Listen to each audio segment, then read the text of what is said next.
আজকে আমি তোমাদের সাথে শেয়ার করছি আমার হুজাই টু ব্যাঙ্গালোর যাওয়ার জার্নি। আজকের দিনটা চলেই এসেছে, যেটার আমি ওয়েট করছিলাম। আর মনে মনে ভাবছিলাম যে এই দিনটা যাতে অল্প দেরি করে আসুক, কিন্তু এসেই পড়েছে। যেতে তো হবেই ব্যাঙ্গালোরে, সেখানে বর আছে তার জন্য। বাট যখনই আমি ব্যাঙ্গালোর টু হুজাই আসি, তখন আমার এক্সাইটমেন্ট লেভেলটা অন্য ধরনের হয়। কারণ আমি অনেক দিন পর ফ্যামিলির সাথে থাকবো, ওদের সাথে টাইম স্পেন্ড করব। আর যখন আমি বাড়ি থেকে ব্যাঙ্গালোরে যাই, তখন মনের মধ্যে দু ধরনের ফিলিংসটা আসে।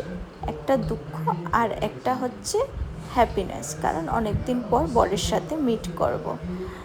দুঃখ এটাই হয় যে আমি যখনই আসি, আমার শাশুড়ি মা অনেক কান্নাকাটি করে। ওনাদের সাথে বন্ডিংটা আমার অন্য ধরনের।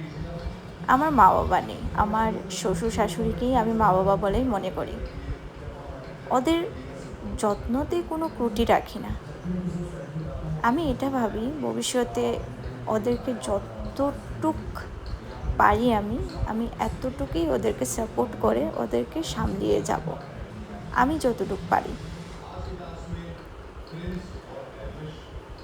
মানুষ বলে না, ভালোবাসা দিলে ভালোবাসা পাওয়া যায়, ঠিক সেই রকমই।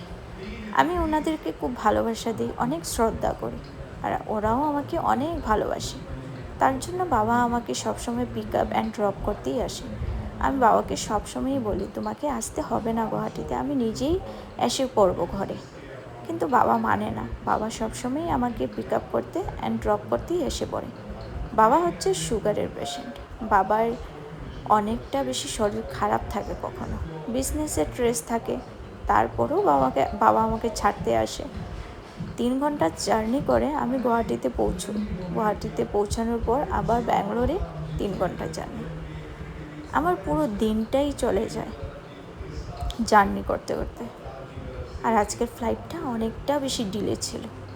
আমি এতটা বেশি টায়ার্ড ছিলাম, তার সাথে আমি এয়ারপোর্টটা পুরো ঘুরে ঘুরে দেখছিলাম গোপুকে নিয়ে।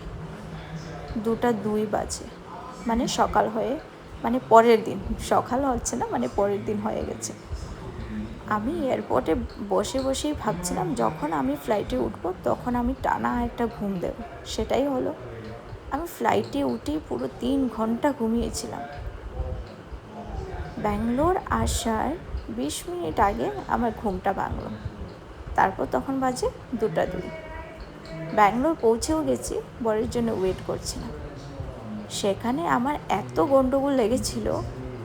টার্মিনাল 2টা একটা বুলবুলাইয়ার মতো।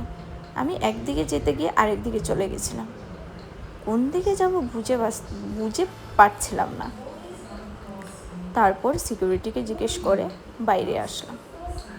যেখানেই আসলাম সেখানটাতে এসে আবার গন্ডগোল লেগে গেছে। ঠিক বড়ও চলে এসেছে।